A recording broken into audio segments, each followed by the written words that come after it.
Om Tvameva Mata Cha Pita Tvameva Bandhuscha Sakha Tvameva Vidya Dravinam Tvameva Sarvam Mama Deva Deva Sri Dakshina Murti Sudeshikendram Dvaipayanam Sutrakritam Munindram Sri Shankaram Bhashyakritam Yatindram Maddeshi Kanchapi Namami Vidyai Om Namo Brahmadibhyo Brahma Vidya Sampadaya Kartrubhyo Vamsa Rishibhyo Mahatbhyo Namo Gurubhyah Sarvopa Plavarahita Prajnana Ganaha Pratyagarto Brahmaivahamasmi Om Prapanna Parijataya Totra Vetraikapanaye Jnana Mudraya Krishnaya Gita Mritaduhe Namaha. Rams everyone. We are in the second chapter where Arjuna had just surrendered to Bhagavan. In Slokas 7, Arjuna had basically surrendered where he said Karpanya dosho pahavat swabhavah vrichami tvam dharma sammuda chetaha yashreyasyan nishchitam bruhitanme shishyasteham shadimam tvam prapannam. So he said basically, I am your Shishya, Shadimam, protect me, teach me, Tvam Prapannam, I surrender unto you. So he basically surrendered. That is one of the qualifications needed. The next sloka 8, Nahi prapashyami mama punadhyad Yachokam uchoshanam indriyanam avapya bhuma vasapatna riddham rajyam suranam api chadipatyam. So here he basically said that the grief or the sorrow that he has today, it cannot be solved by any kind of worldly solutions. None of the worldly things, including fame, name, power, position, kingdom, pleasures, whatever it has, those cannot solve his problem. And this is the truth with regards to samsara. None of the worldly solutions can actually resolve samsara. However much money we get, however much fame we get, however much we look to seek enjoyment in this world, those things will not remove the basic samsara, the samsara that we have, which is to the limitations that we have in our life, that we see. We'll never be able to overcome that. And before we go to the next two slokas, which are basically the connecting slokas, sloka number 9 and 10, we said we were discussing about the qualifications. Adhikāritvam.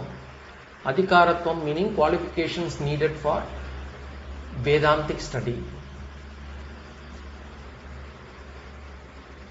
And there are fourfold qualifications. We saw them as Vivekam, Vairagyam, Mumukshutvam and Shatka Sampatthi. Vivekam meaning discrimination.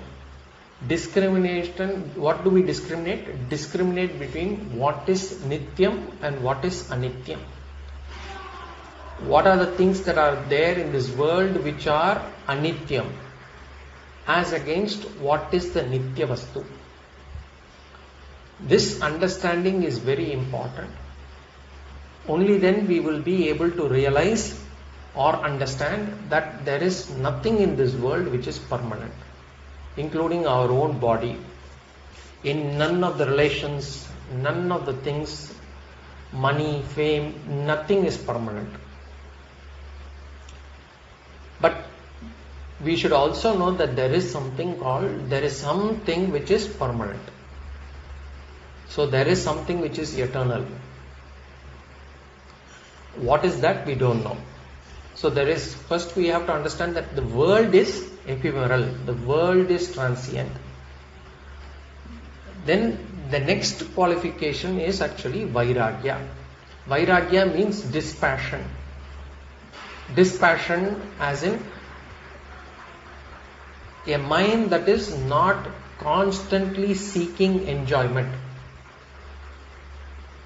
A mind that is not constantly seeking enjoyment. Bhoga Icha Rahita Manaha. And what is this Vairagyam? Vairagyam is Viragasya Bhavaha. Raga means attachment. A mind that is not attached to anything. That is called as Vairagya. And the mind is such that it gets attached to everything and anything that it comes across. Either it gets attached or it gets an aversion. So either we are attached to it or we have an aversion towards it.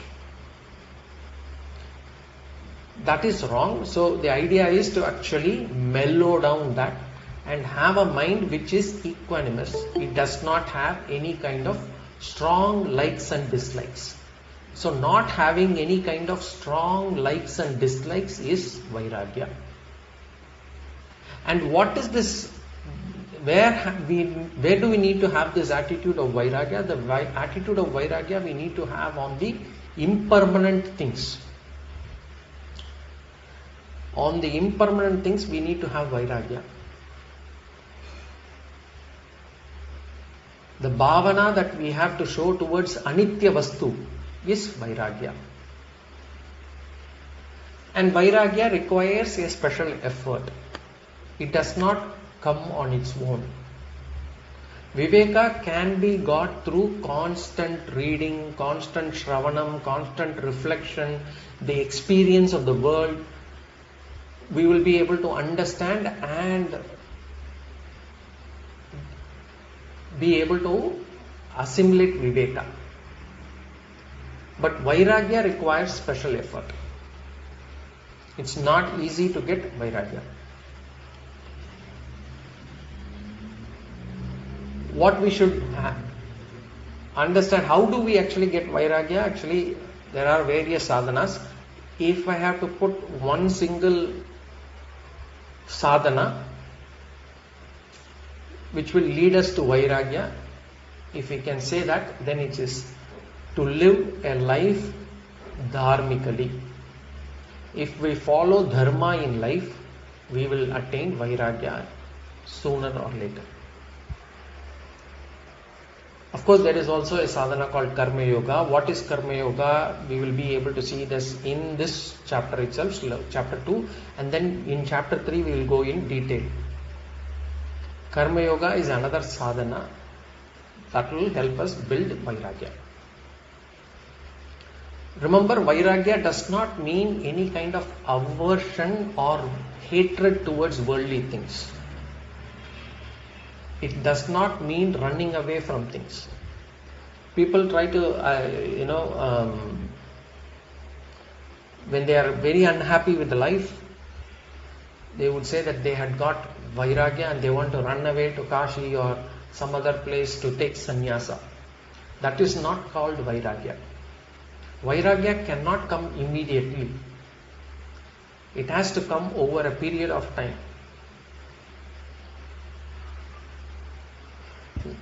So, and Viveka, just by having Viveka also, one will not get Vairagya. Just because I have Viveka that everything in this world is anityam does not mean that I am going to have this attitude of Vairagya on all the worldly things. So Vairagya comes out of practice. So Viveka has shown us what is the Nitya Vastu, what is the Anitya Vastu.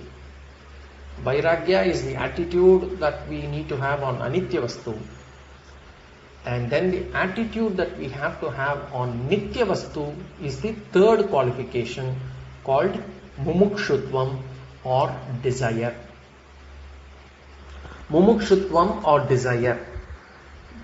Desire means, desire for what is the question? Desire for liberation. Desire for mukti. Desire for moksha. That's why Mumukshutvam. The desire for moksha is called Mumukshutvam. liberation, we say. Liberation means freedom. Freedom from what is the question?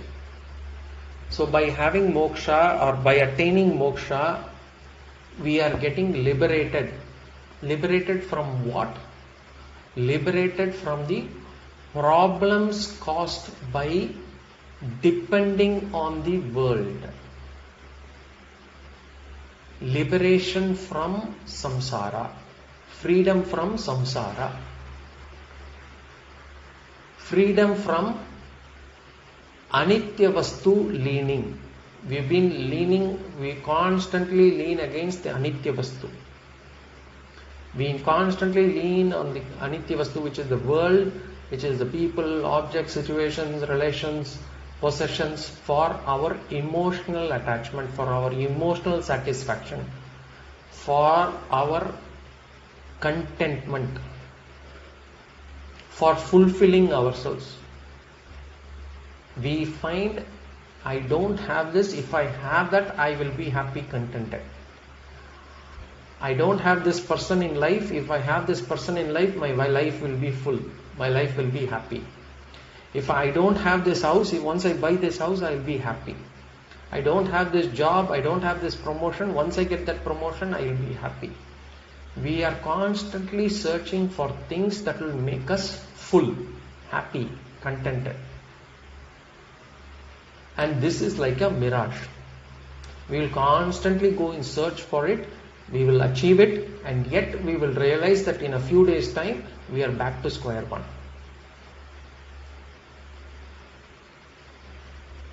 The world dependence, it causes a lot of psychological problems.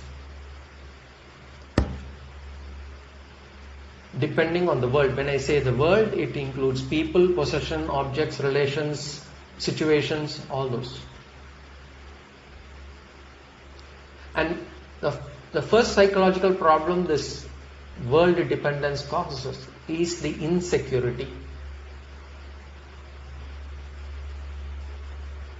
I am always worried that whatever I am dependent upon will give way.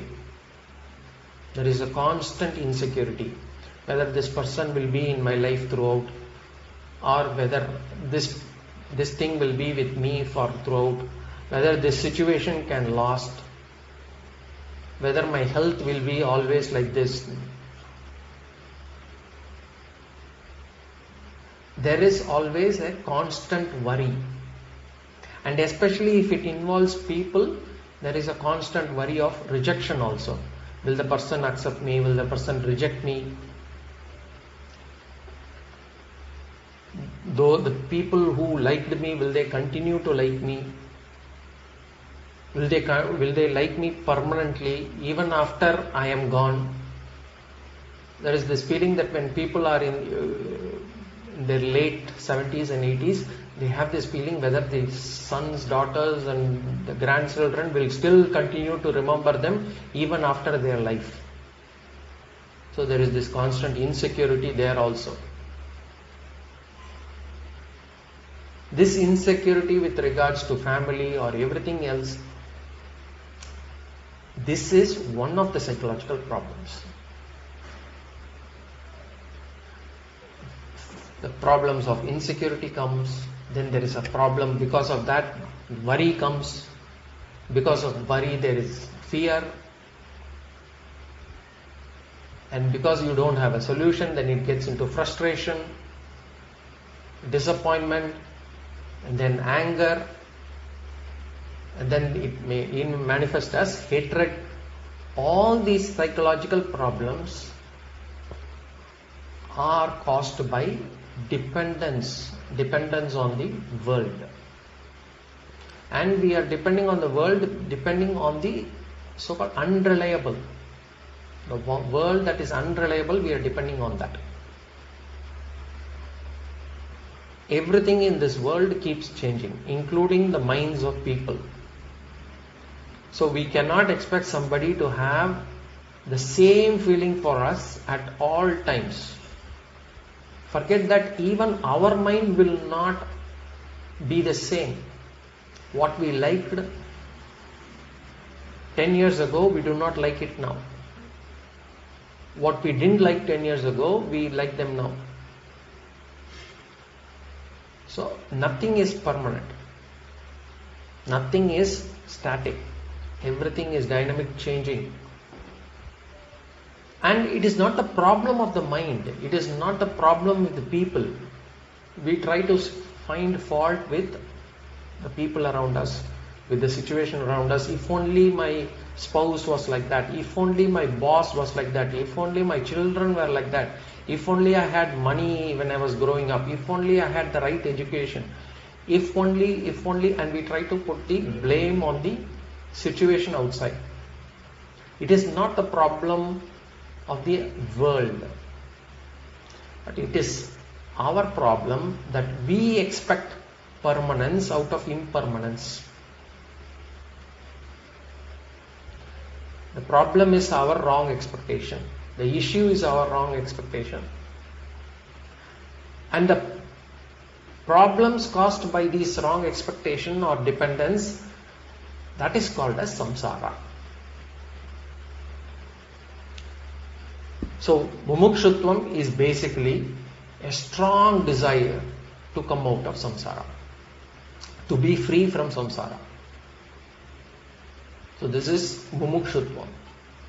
This is the third qualification that one must have. So to recap, first one is Viveka. Viveka is about discrimination about what is Nitya, what is Anitya. And then Vairagya. Vairagya is about dispassion, having a feeling not to seek enjoyment from worldly things, not having any kind of emotional dependence on world is Vairagya. Then Mumukshutvam is the freedom or desire to get freedom, desire to get liberation from samsara. That is Mumukshutvam. There are the three qualifications. Then the fourth qualification is not exactly a fourth qualification because it has got 6 qualifications within it. We call it as Shatka Sampatthi. Shatka Sampatthi. Sampatthi means wealth. Shatka means sixfold wealth or sixfold discipline. Or in other words, discipline. If we just go with all the D's, then the first one is discrimination, second one is dispassion, third is desire, the fourth is discipline, the 4 D's. What are the sixfold discipline? The sixfold discipline, before we go there, we can understand it by the word itself. It's a discipline, it's an inner discipline, it's a personal discipline that one must bring about. It is about self-management, managing oneself before we try to manage the world, before we try to manage the expectations of others. First of all, we have to understand what we are, where we are, and what are our problems, and discipline them. Before we manage others, we'll have to manage ourselves. And what are the sixfold disciplines? The first one is called Shamaha. Shamaha. And these 6 disciplines we had already seen in the when we discussed chapter 13, those values, and also in chapter 16. Bhagavan would have enumerated them as well, but here we are seeing them together here. The sixfold discipline. The first one is Shamaha. Shamaha means mental discipline or tranquility of the mind, mastery of the mind, a calm mind. In simple language, if we have to say, a calm mind. Shamaha means a calm mind, a tranquil mind. And this is a very important discipline. So our mind is constantly involved in worldly activities. And so much so that when we get involved with the worldly activities, we don't even know what is in our mind, what is going on within our mind. We are using the mind to see the world. Whatever we see, we apply our mind to see the world. But what we fail to do is we fail to see what is in our mind. We don't even know where our mind is.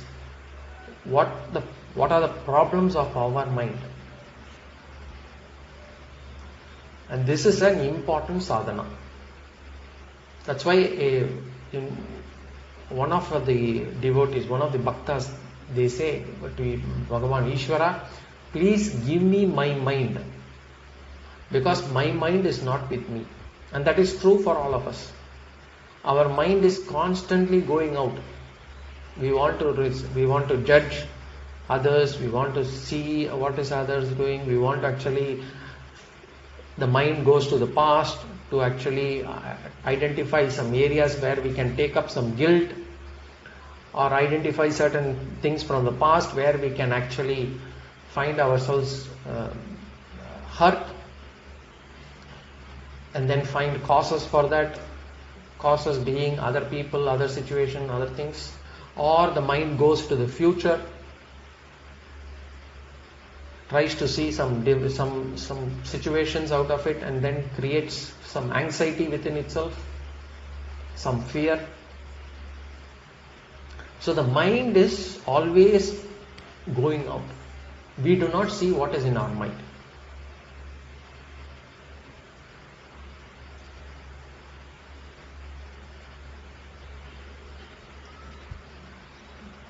What is Shamaha? Shamaha is about not letting the mind go its way.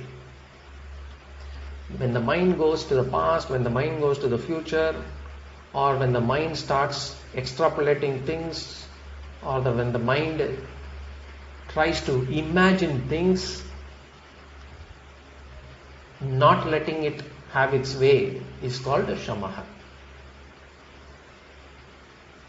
Shamaha is a discipline by which a mind which is extrovert in nature is brought into some control.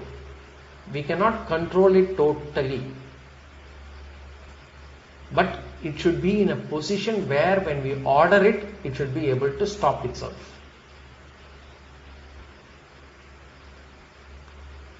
So that is called as Shamaha. And Shamaha, when we say mind control, mental discipline, all these things, we should not look to see that as a kind of a torture to the mind. It is not about torturing the mind. It is about keeping the mind at peace. A calm mind is needed. And when do we need this calm mind? When we listen to Shastras, like in this class for example, an undivided mind should be available to us. Only if an undivided attention we are able to give to the Guru and the Shastras, the mind will be able to accept things and take it to the intellect.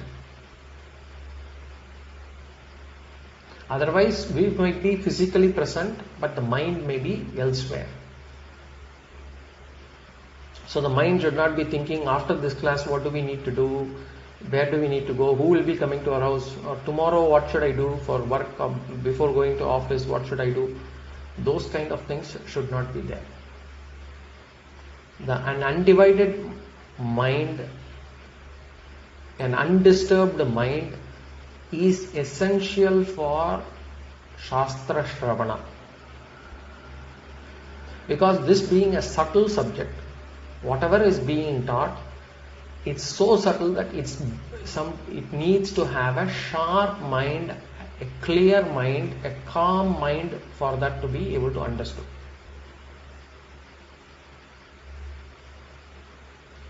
So Shamaha, calm mind.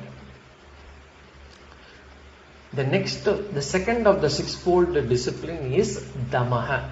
Damaha means sense control. Shamaha was mind control. Damaha means sense control. Mastery of sense organs. Sensory discipline. And it is the same. Like, what are the sense organs? The 5 sense organs. eyes, ears, nose, tongue, skin, those 5 sense organs. And the 5 sense organs are the instruments for us. This is called as Jnanendriyas. We call them as Indriyas. Indriyas means organs. Jnanendriyas means sense organs. And these Jnanendriyas are knowledge from where these are the instruments through which we receive knowledge from the world. We receive whatever we experience in this world. Shabda, Sparsha, Rupa, Rasa, Gandha. The words, the touch, the form, color, the taste and the smell. We gather all these things from the world through these sense organs. And these sense organs have to be controlled. Mastery of these sense organs is important for, again, Vedantic Shravanam. Because as we are listening, the eyes can go elsewhere, the ears can start listening to what is happening within the house. The smell can disturb us. All those things. What is happening in the kitchen can disturb us. So this sense control is also equally important, and Shamaha and Damaha typically go together. In fact, in this chapter itself, Bhagavan at the later end of this second chapter will actually discuss a lot about Shamaha and Damaha. He will give a lot of importance to Shamaha and Damaha. We'll see that later in the same chapter. Then the third discipline is Uparamaha. Uparamaha or Uparati. Uparati means introspectiveness. Basically, reduction of extrovert activities. The mind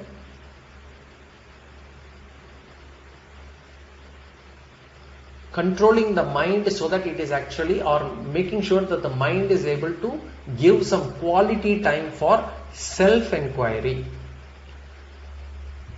Asking the mind to do some kind of reflection.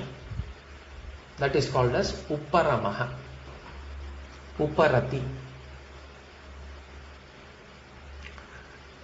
So the mind which has been going out always is controlled by Shamaha.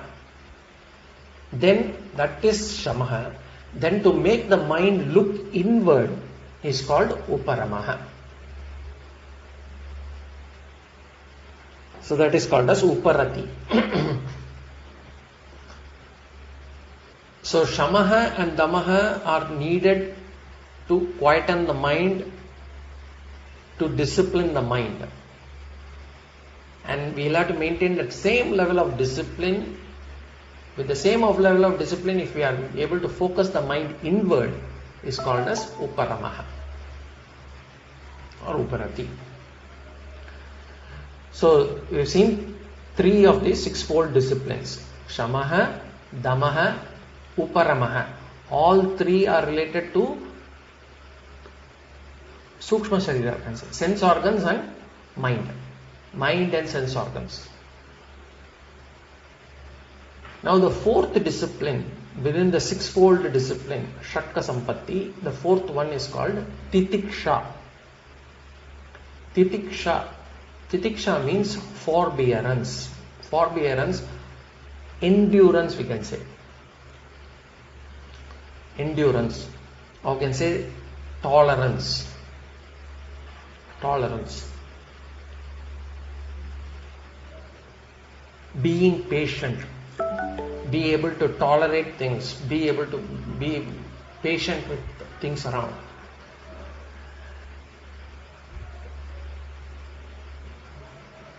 Life throws up lots of challenges, for everyone.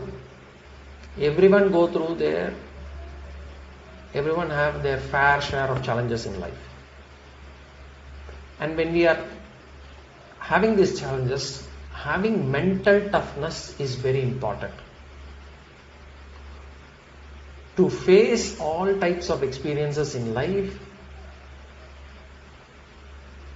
we need some kind of a psychological immunity. We need some psychological immunity to face the ups and downs. That is called as forbearance. That inner strength is called as titiksha. And titiksha is very important. Because in life, we will face lots of challenges. We would all have some amount of titiksha on certain things that we are going through. This titiksha is even more important when we start something good. Remember, whenever we start any good work, any good thing, there will be obstacles. In fact, if we are doing something bad, we will not have, or if we are not doing something, let's not use the word bad. If we are for something which is not sattvic in nature, if we do some activity which is not sattvic in nature, we may not get as many or obstacles as much as we get from when we do a sattvic sadhana. For example, suppose if we are watching a movie or a Netflix series and it's about 3 hours, or we do 2 or 3 episodes in one go, we are watching them. We will not have any neck pain, we will not have any backache, we will not feel hungry, we will not have thirsty, we will not feel thirsty, we will not feel anything. We will make sure that the phones don't disturb us, nothing that bothers us for the next day will come to our mind. All those things are all locked away. But imagine sitting in this class and we will have this problem of neck ache, backache. There will be something that will be itchy. We need to think about what needs to be done tomorrow. Or more so when we sit in meditation. When we sit in meditation, that's the time when we have problems with the neck, eyes, all the body parts. So whenever we do any kind of sadhana, that is when we will have obstacles. And that is not just with the body. I am talking about all kinds of obstacles from the external world also. So that Main kind of... thing, Sorry? Main thing, sleep. Main thing, sleep is coming. Yeah, sleep is coming, yes. Especially in the afternoon in India, it's now just after lunch or before lunch, then the sleep is even more powerful. So, this is the problem. Whenever we do good karma, we will have this problem. Whenever we want to help someone, we will have this problem. Whenever we want to do something good for the society, we will have this problem. Obstacles will come. But what we should realize is, the happiness we get out of this good karma, the happiness that we get out of this sadhana, is of a higher nature, is of a higher state. It is much more sweeter than the enjoyment that one gets out of watching a movie or doing something pleasurable. And that's why we say Ishvara on purpose keeps all these obstacles so that he wants to check us whether we are really keen to get that, whether we are really keen and whether we are really qualified to get that level of happiness. That happiness is of a higher nature, is of a superior nature, and therefore the obstacles will be higher, and therefore one has to have titiksha, have that patience, have that endurance to be able to cross over these obstacles. So this is called titiksha.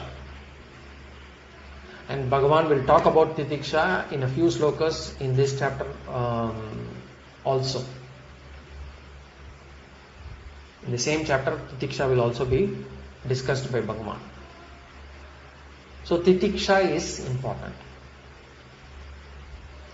So this is the fourth sadhana of within the Shatka Sampatthi. So just to recap, Viveka, Vairagya, Mumukshutva is the first three qualifications, and then the fourth one is the sixfold discipline, which is the Shatka Sampatthi. Within Shatka Sampatthi we had Shamaha, Damaha, Uparamaha and Titiksha. Now the fifth one within that Shatka Sampatthi is Shraddha. Shraddha. You would have heard of this word, Shraddha. There is no equivalent word for this in English. One may say trust, one may say belief, one may say faith. Those are not the exact meanings of the word Shraddha. In fact, a lot of these words of our culture, within our religion, we cannot find an equivalent word in English. For example, dharma. Can't find a word equivalent in English. Dharma. Punya is another word where you don't have an equivalent English word. They can say good deed, something like that. Papa is there as an equivalent. Sin. Papa. Punya, there is no equivalent word. Similarly, Shraddha. Shraddha, we can, for the time being, because we are taking it in English, we can say trust, faith, whatever. Then the question is, trust and faith in what? Trust in the scriptures, or faith in scriptures and also the guru or acharya who helps in studying the scriptures. Now that is Shraddha. Again, Shraddha, Bhagavan would have talked about it in a lot of places within Bhagavad Gita. Even in this chapter, that would be. We are already seen Arjuna showing his Shraddha. Right? Then that's the fifth one, Shraddha. Then the last one within the sixfold discipline is Samadhanam. Samadhanam. It is not the Tamil Samadhanam. In Tamil we say Samadhana padithitu avana. Just make sure, pacify him, we use it. This Samadhanam means concentration. Concentration. Focusing capacity. Focusing capacity. The capacity to focus on the goal that I have undertaken. That is very important. This titiksha and samadhanam is equally important, because when we venture or when we are onto the spiritual journey, there will be a lot of failures. We will be sitting for meditation, within 5 minutes, 2 minutes, we will not, even 30 seconds we will not be able to sit in a place. Then the problem is we will not be able to focus, and therefore we will face failure. Then the question for us is, or the things that we will say, we would find multiple reasons for that. And finally we will arrive at the conclusion that this is not for me. This is not for me. I may do some other sadhana, but not this. This is not for me. So to give that up, to give up easily, the mind would be more willing to give up on that. Now titiksha is where that kind of sadhana is important, where we say we'll have to have patience, we'll have to have endurance. Even if it's a failure, doesn't matter, we'll try again. We need to try again, and we need to do that. So similarly with regards to concentration, the focusing ability. Now once we get this feeling that this is not for me, then we will say, okay, I give up on that, and I am not focused enough on the goal, and therefore if I am not focused enough on the goal, my titiksha is very feeble. I try to give up easily. If it involves listening to this kind of talk, for example, our mind must be focused on it for almost an hour. So concentration or focusing is important. So samadhana means concentration. So these are the sixfold disciplines.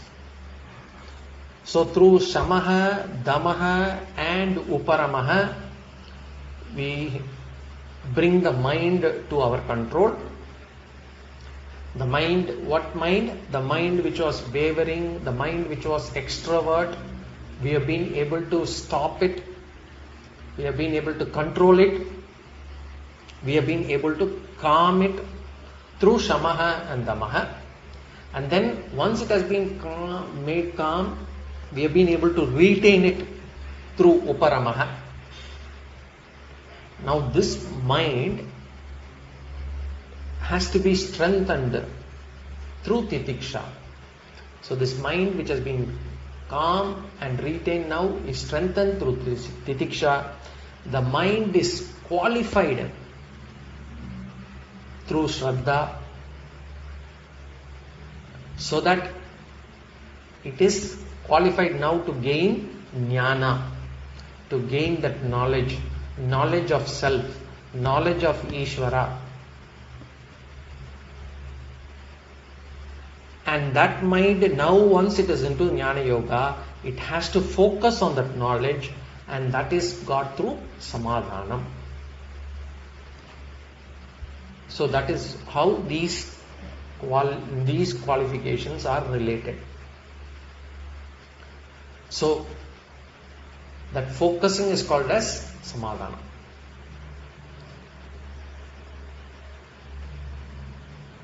So a person having these 4 qualifications, what are these 4 qualifications? The 4 Ds: discrimination, dispassion, desire and discipline. Viveka, Vairagya, Mumukshutvam and Shatka Sampatthi. The Shastras call this person who has achieved all these 4 as Adhikari, qualified. Qualified. So a person needs to be qualified to be able to gain this jnana. Then the immediate question to us is, I do not have 100% of these qualities, so this is not for me. So I will better stop coming to the class, try to gain myself, get this qualification and then come. The Shastras also say, the problem is if we go back to our material life, you will not even know where to come, and you will not even know how to get qualified, what I need to get qualified on. So getting away from this is only making ourselves go back to the spiral world of self-destruction, which we saw in the 16th chapter. So Shastra says, come to the class, listen to the class. Listening itself will give the qualification. In fact, Adi Shankara says, listening itself will give the qualification. Slowly, if a mind which is not qualified, it will first qualify that mind. The Shravanam will qualify the mind. And slowly, once the mind is qualified, it will give us the Jnana too. Shravanam will give the Jnana too. So that is about the 4-fold qualifications. So Arjuna here has got these 4-fold qualifications. He is now clear about Viveka. He knows which one cannot give him any permanent peace. He has said that Nahi Prapashyami in the Sloka 8.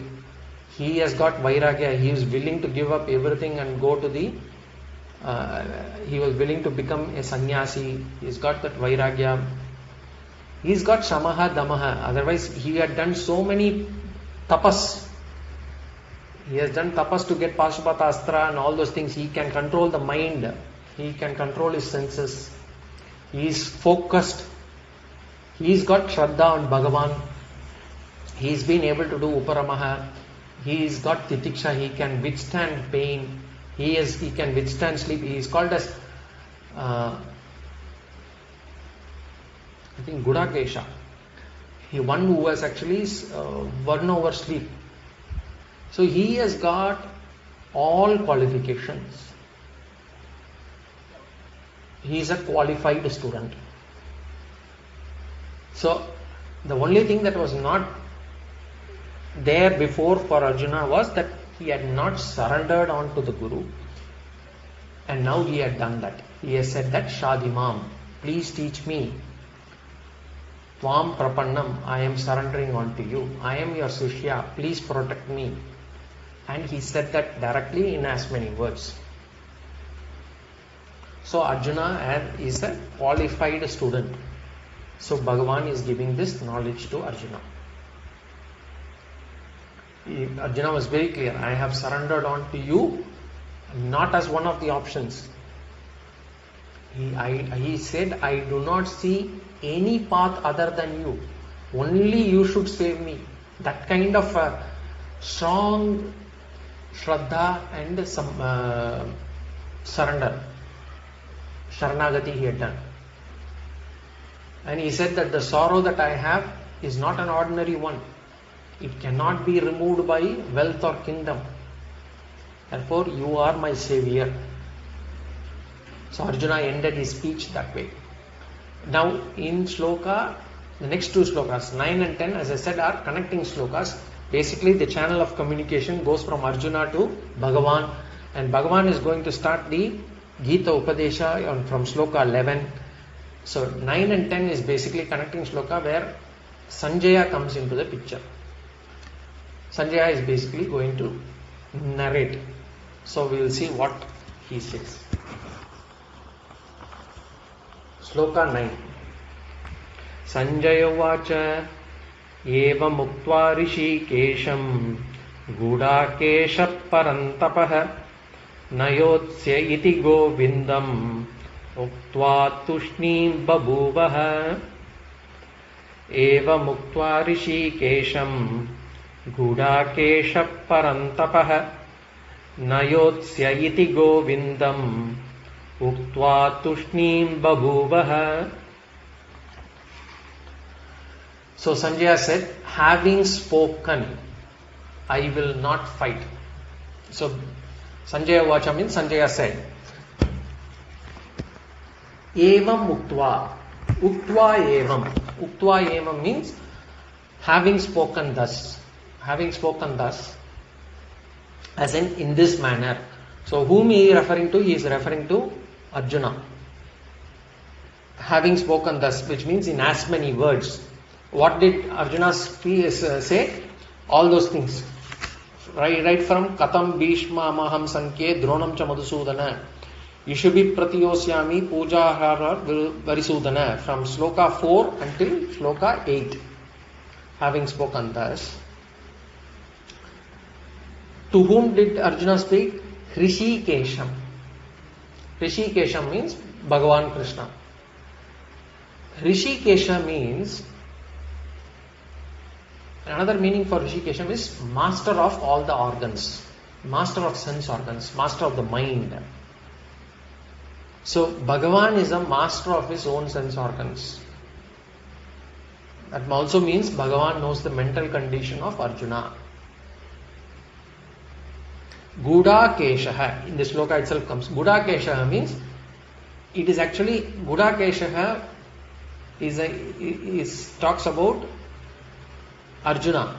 It means, Gudakesha means a person who has one hour sleep. Arjuna is a person known to be a person who has 1 hour sleep. He can remain, if need be, he can remain sleepless for nights together. He can be awake. And here sleep represents Tamoguna. So he has 1 over Tamoguna, he has come to Sattvaguna, and therefore he becomes a qualified person. So he says Gudakesha.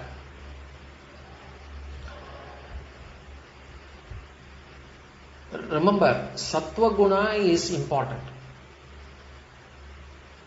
In that sadhana chatushtayam, we are talking about Viveka, Vairagya, Mumukshutvam and Shatka Sampatthi.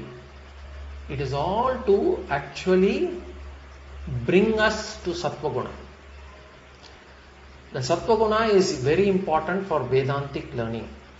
For that matter, any kind of learning, if any knowledge-based sadhana, if one has to go through, if one has to take up, then Sattva Guna is very important. For any learning, Sattva Guna is important.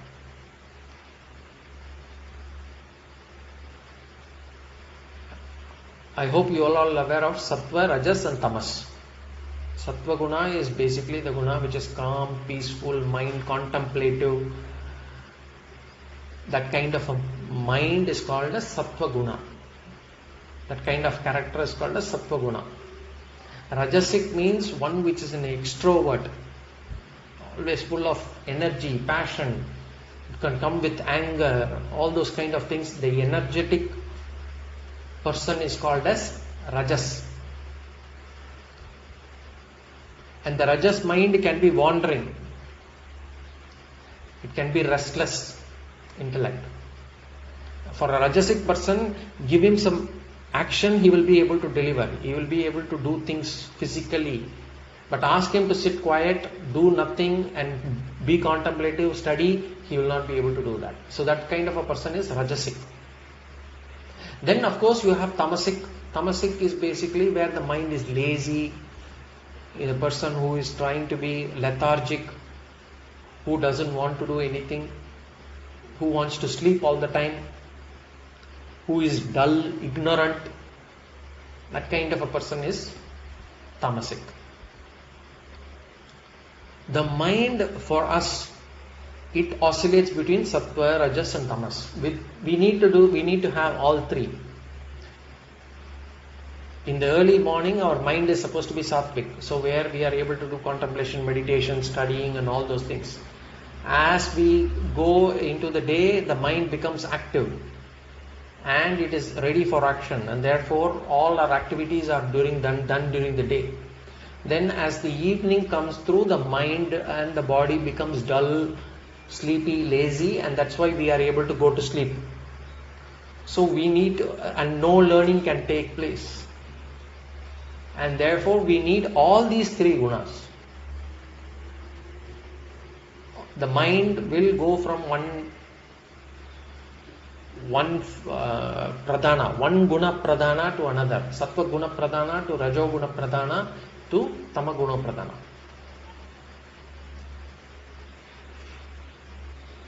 But what we should be avoiding or what we should not have is, some people are only between these two extremes, which is highly extrovert or sleep and lazy and ignorant.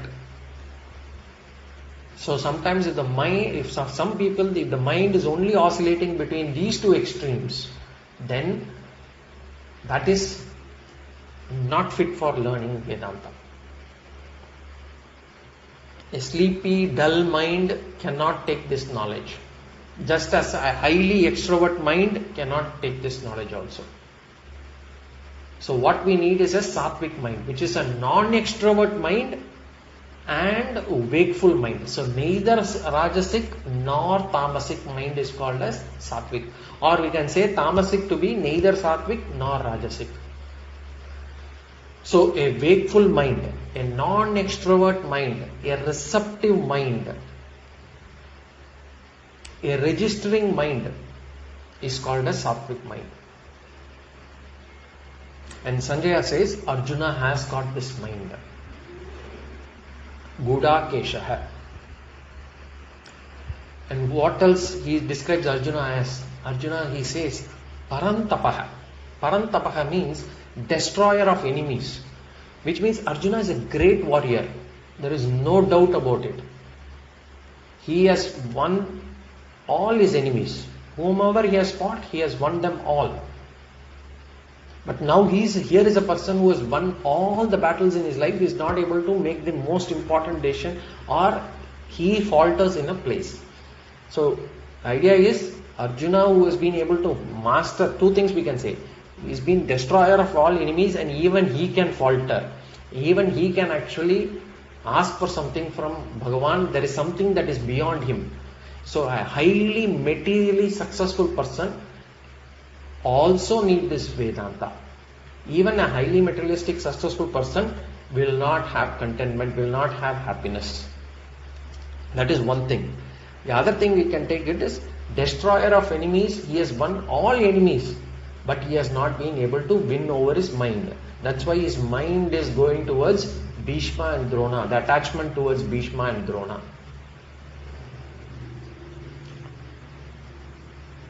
Parantapa. Eva muktva rishikesha gudakesha parantapaha na yotsya iti govindam uktva. Na yotsya iti. Na yotsya iti means I shall not fight. I shall not fight. Na yotsya. Yotsya means fight. Na yotsya iti. I will not fight. Who said that? Gudakesha. Arjuna. So Arjuna said, I am not going to fight this war. And Arjuna actually after nahi prapashyami mama punadyat has said this word, I will not fight. But that has not come as Arjuna's speech, it has come as reported speech.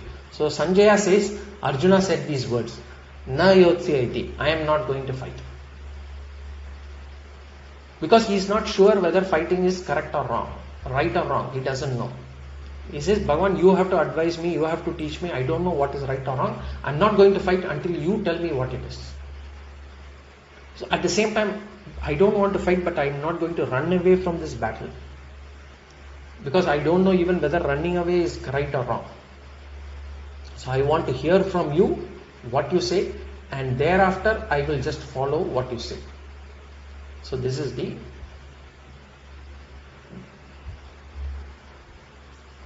Nayotsya iti Govindam. He said that to Krishna, Govindam. See, at the end of 18th chapter also, Bhagavan asked Arjuna, did you listen? Is your confusion gone? Because Bhagavan is not going to make the decision for Arjuna. Bhagavan is only going to give the knowledge to Arjuna. He is going to let Arjuna decide. And Arjuna will say same. Arjuna will say, my confusions are gone. Nashto moha, he will say. My confusions. Remember, he started with saying, Dharma sammudam cheya, Dharma sammudaha. I am deluded. So here he is going to end up saying, Nashto moha. I am not, my delusions are gone, my confusions are gone. And he will say, I do know, and therefore I know what to do. So here Uktva Govindam, to Krishna he said, I shall not fight. Again, Govinda is another name for Bhagavan. Several meanings. Gam Vindati Govindam. Gam Vindati means one who protects this world is Govinda. That's why we say Paritranaya Sadhunam Vinashaya Cha Dushkritam Dharma Samsthapanarthaya Shambhavami Yuge Yuge. One who protects. He takes avatara, protects the dharmic people, destroys the adharmic people. So, Dharma. Then, Babuva Tushnim he and Tushnim ha. He became quiet. Ha means looking back at the turn of events. Sanjaya says, just a few minutes back there were all these drums, noises and all those things. Now, Arjuna has Babuva Tushnim. He became silent. Arjuna has nothing more to say. He says, I shall not fight, and he just stays silent. He waits for Bhagavan to speak. So this is the connecting shloka.